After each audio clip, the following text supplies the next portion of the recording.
Class 8 student study की SST की book open कर लें। Chapter 2 the establishment of company power.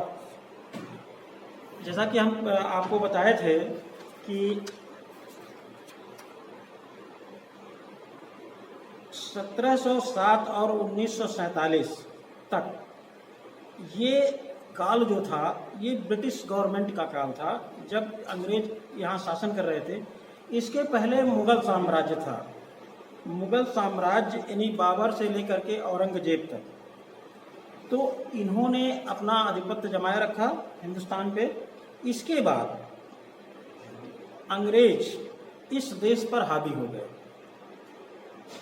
जैसा कि इतिहास बताता है कि 16वीं शताब्दी में 16th सेंचुरी में ईस्ट इंडिया कंपनी बिजनेस करने के लिए हिंदुस्तान आई, और उसके साथ साथ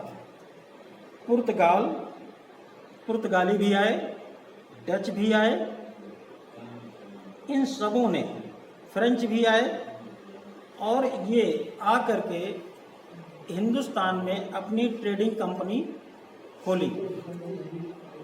ईस्ट इंडिया सर्वप्रथम पुर्तगाली आए। Portugal was the European country to start trading with India. पहले पहल पुर्तगाल ने इंडिया के साथ ट्रेडिंग स्टार्ट की। Holland, England, France, Denmark joined the race for made with India. और ये जितने कंट्री का नाम हमने आपको बताया, ये सभी कंट्री इंडिया के साथ ट्रेडिंग करने के लिए ये आपस में ज्वाइंट हुए। The trading companies of Europe bought goods from India at cheap rates and sold them in the European market at very high price. ये लोग क्या करते थे कि इंडिया से बहुत सस्ते रेट में सामान ले जाते थे, उसको मैन्युफैक्चर करके यूरोपियन कंट्री में महंगे दाम में बेच देते थे। ये इनका ट्रेडिंग सिस्टम था। Saltpetre was bought as it was needed in the manufacture of gunpowder. अब देखिए, ये साल्ट पीटर ये यहाँ से ले जाते थे और उसका गन पाउडर बनाते थे। इसी तरह से indigo was needed for dyeing cloth, cotton textile prepared on Indian handlooms were very popular in European high societies. जो यहाँ का हैंडलूम था, कॉटन टेक्सटाइल्स था, यहाँ से ये बहुत सस्ते दाम में खरीदते थे और यूरोपियन कंट्री में महंगे दामों में बेचते थे। यही जितने भी ईस्ट इंडिया कंपनी हो, पुर्तगाली हो, फ्रेंच हो, डच हो, ये सभी ने एक ही तरह का ट्रेड किया कि सभी लोगों ने हिंदुस्तान में आकर के अपनी कंपनी जमाई और यहाँ से सस्ते दाम में वस्तुओं को खरीद करके यूरोपियन मार्केट में हाई प्राइस पे सेल किया। अब जब सबकी ट्रेडिंग इंडिया में होने लगी, तो ये जो पुर्तगाली थे या डच थे या फिर फ्रेंच थे, ये सभी ने इन्हीं के बीच आपस में प्रतिस्पर्धा शुरू हो गई।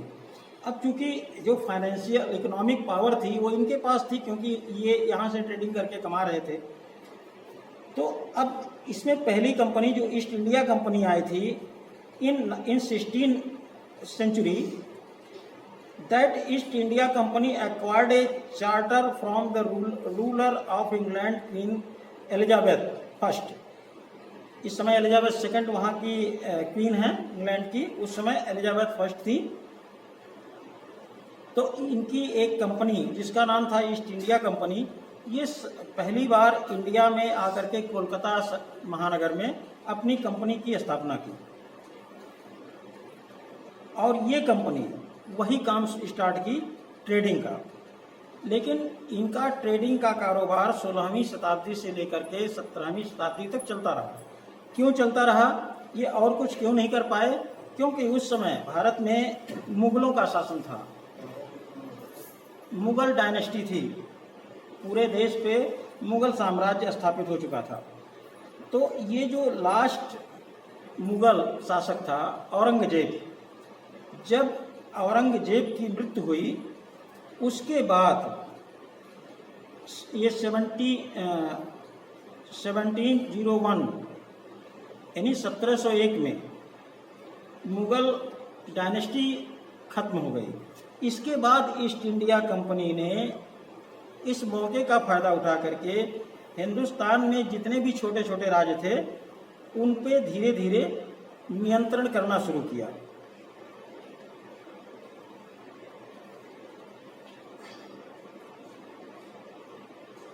इसके बाद ये पुर्तगाली, the problems was all the companies were interested in buying the same things. इसमें ये जो पुर्तगाली थे, डच थे, फ्रेंच थे, इनका इंटरेस्ट यही था कि हम सेम थिंग्स यहाँ से खरीदें और फिर ले जा करके उसको यूरोपियन कंट्री में उस मार्केट में सेल करें। तो इसमें कौन कौन सी चीज़ें थी जो बहुत ही इम्पोर्टेंट थी, वो पेपर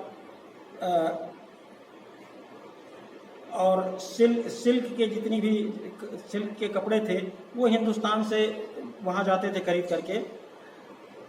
तो इन सबों का हाई प्राइस वहाँ मिलता था यूरोपियन मार्केट में। अब देखिए, जब हम यूरोपियन की बात करते हैं तो आप ये समझ जाइए कि यूरोपियन कंट्री में ये सभी आते हैं, चाहे वो फ्रेंच हों, चाहे डच हों, चाहे पुर्तगाली हों, चाहे ब्रिटेन की कंपनी ईस्ट इंडिया का हो, ये सभी यूरोपियन कंट्री में आते हैं। और आज भी पूरे यूरोप का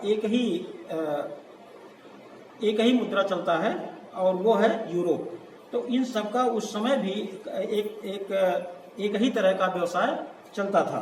तो ये आपस में प्रतिस्पर्धा होने लगी इंडिया में कि किसका कितना ज़्यादा ट्रेडिंग हो हिंदुस्तान से और उतना ही ज़्यादा बेनिफिट गेन किया जाए। तो ये सिलसिला चलता रहा। अब इसके आगे चेंज क्या हुआ, क्या परिवर्तन आए उसके बाद इन कंपनियों के भारत में आने से, ये हम आपको नेक्स्ट वीडियो में बताएंगे